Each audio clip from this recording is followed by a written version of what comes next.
আসসালামু আলাইকুম। Welcome to my another new blog. আমার দিনটা শুরু হয় ফজরের নামাজ থেকে, আলহামদুলিল্লাহ।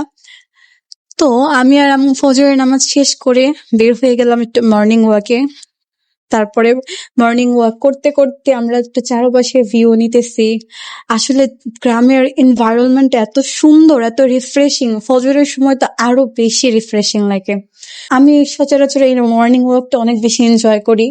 রুম পুরো অন্ধকার হয়ে আছে, তার জন্য পর্দাগুলো একটু সরিয়ে দিয়ে দেখি যে সকালের মিষ্টি রোদটা আমার রুমের মধ্যে অনেক সুন্দর করে ঢুকতেছে।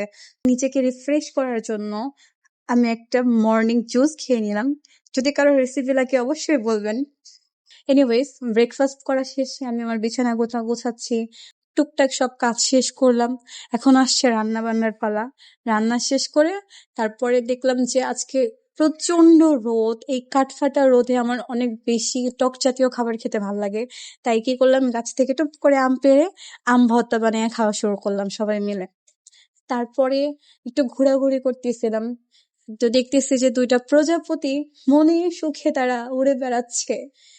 তারা কি সুন্দর করে পৃথিবীর সকল পেরেশানি রেখে তাদের নিজেদের আপন মনে তারা ঘুরে বেড়াচ্ছে। প্রজাপতির ঘোরাঘুরি দেখে এখন আমার মনে শখ জাগলো যে আমিও একটু ঘুরতে চাই। তাই আমিও প্রকৃতির রাজ্যে একটু ঘুরতে বের হলাম। দেখেন, বিকালের আকাশটা এত সুন্দর, মনে হচ্ছে যে বৃষ্টি আসবে, বাট বৃষ্টি আসে নাই। বৃষ্টি আসার আগ মুহূর্তটা আমি অনেক সুন্দর করে ক্যাপচার করতে পারছি। তারপরে চারপাশের একটু ক্ষেত খামারি দিয়ে ঘুরলাম। আশেপাশের এনভায়রনমেন্ট আমার অনেক ভালো লাগে। গ্রাম মানে একটা ভালো লাগার জায়গা, একটা পিসফুল ফিলিং। আমার কাছে পার্সোনালি অনেক ভালো লাগে। প্রকৃতির কাছাকাছি থাকতে আমি অনেক বেশি পছন্দ করি। তারপর সন্ধ্যার সময় উঠলাম ছাদে।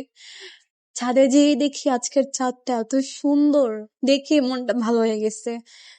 ছাদে অনেকক্ষণ চন্দ্রবিলাস করলাম, এক কাপ চা খেলাম, বাট অন্ধকারে ক্লিপ নিতে পারি নাই। যাই হোক, তারপরে বাসায় ফিরে আসলাম, এসে আমার রুম গোছাইলাম। তারপরে মনে পড়ছে যে আরে আজকে ঘোরাঘুরিতে আমার খাওয়াই হয়নি। এখন বসলাম খেতে বসে আমার বান্ধবীর কথা মনে পড়লো। হাবাইতা ফোন দিতেছে একটু পর পর, শুধু ওর মেসেজ যে খিদা লাগছে। তো আমার ওইসব খেতে বসলে, একটু ভালো মন্দ খেতে বসলে ওইসব গরিবদের কথা অনেক মনে পড়ে গাইস। আজকের ব্লগটা এই পর্যন্তই। Thank you for watching. আল্লাহ হাফেজ।